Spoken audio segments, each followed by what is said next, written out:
Indian കിച്ചണിലേക്ക് എല്ലാവർക്കും ഹൃദയം നിറഞ്ഞ സ്വാഗതം. ഇന്ന് നമ്മളിവിടെ ഉണ്ടാക്കാൻ പോകുന്നത് പോച്ച്ഡ് എഗ് ആണ്.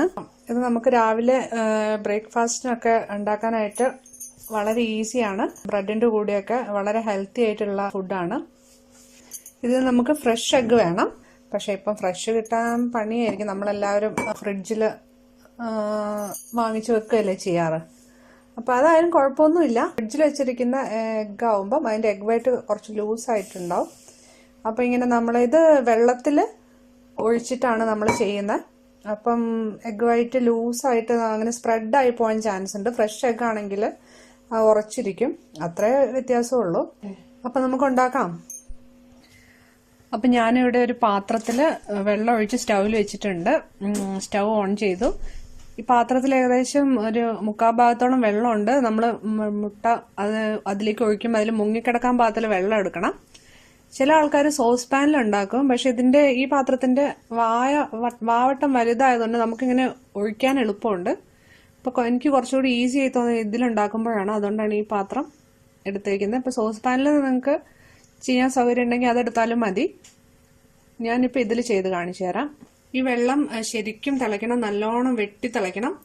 എന്നിട്ട് ശേഷമേ നമുക്ക് ഈ മുട്ട ഇതിലേക്ക് ഒഴിക്കാൻ പാടുള്ളൂ. അപ്പോഴേക്കും നമുക്ക് ഈ മുട്ട പൊട്ടിച്ചെടുക്കാം. നമുക്ക് ഈ മുട്ട ചെറിയ ബൗളെടുത്ത് അതിലേക്ക് ഒഴിച്ചു കൊടുക്കാം. പതുക്കെ ഒഴിക്കണം. അതിൻ്റെ മഞ്ഞ ഇളകാതെ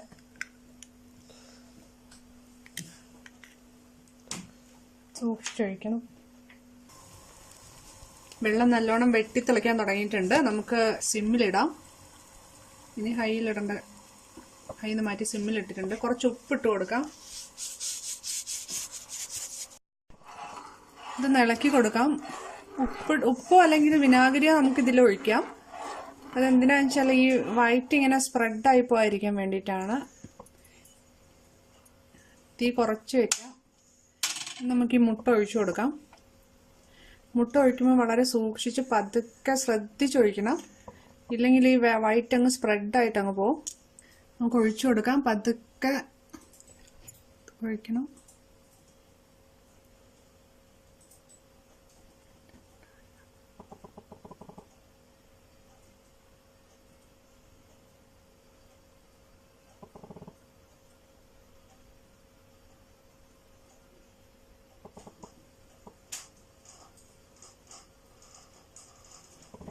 കണ്ടോ, ഇത്രയും പതുക്കെ സൂക്ഷിച്ചൊഴിക്കണം. ഇല്ലെങ്കിൽ നമ്മൾ ധൃതി പിടിച്ചൊഴിച്ചാൽ ഈ വൈറ്റ് മുഴുവൻ അങ്ങ് സ്പ്രെഡാവും. മുട്ടമഞ്ഞെല്ലാം നല്ല ഇതായിട്ട് കവർ ചെയ്ത് നിന്നിട്ടുണ്ട് എഗ് വൈറ്റിൽ. അപ്പോൾ അത് വേവട്ടെ. നമുക്കൊരു 4 മിനിറ്റ് കഴിഞ്ഞിട്ട് എടുക്കാം.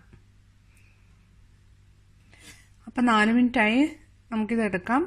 ഇതെടുക്കാൻ ഇങ്ങനത്തെ ഒരു എന്താ പറയുന്ന ഓട്ടയുള്ള ഒരു തവിയോ അല്ലെങ്കിൽ ഇങ്ങനത്തെ തവിയൊക്കെ ആണെങ്കിൽ നമുക്കിത് എടുക്കാൻ എളുപ്പമുണ്ട്. കാരണം എടുക്കുമ്പം ഈ വെള്ളം എല്ലാം ഇതിലൂടെ അങ്ങ് തോർന്നു പോയിക്കോളും. അപ്പം നമുക്ക് എഗ് എടുക്കാം.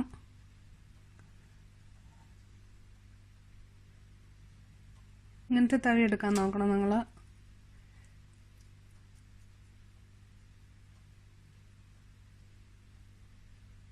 പ്ലേറ്റിലേക്ക് മാറ്റാം.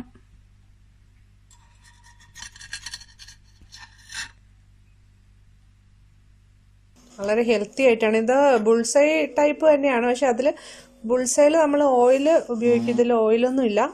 ഹെൽത്തി ആയിട്ടാണ് ഉണ്ടാക്കുന്നത്. ആ ഒരു വ്യത്യാസം മാത്രമേ ഉള്ളൂ. ഇതിൽ നമുക്ക് ലേശം ഉപ്പും കുരുമുളകൊക്കെ പൊടിച്ച് ചേർത്തിട്ട് അങ്ങനെ ടേസ്റ്റി ആയിട്ട് കഴിക്കാം. ഇനി അത് വേണ്ടാത്തവർക്ക് അല്ലാതെ പ്ലെയിൻ ആയിട്ട് തന്നെ ഇത് കഴിക്കാം. ഇതെല്ലാവർക്കും ഇഷ്ടമായെന്ന് വിചാരിക്കുന്നു. ഈ വീഡിയോ കണ്ടാൽ എല്ലാവർക്കും താങ്ക്സ്. അപ്പോൾ ഇനി അടുത്ത വീഡിയോയിൽ വീണ്ടും കാണാം.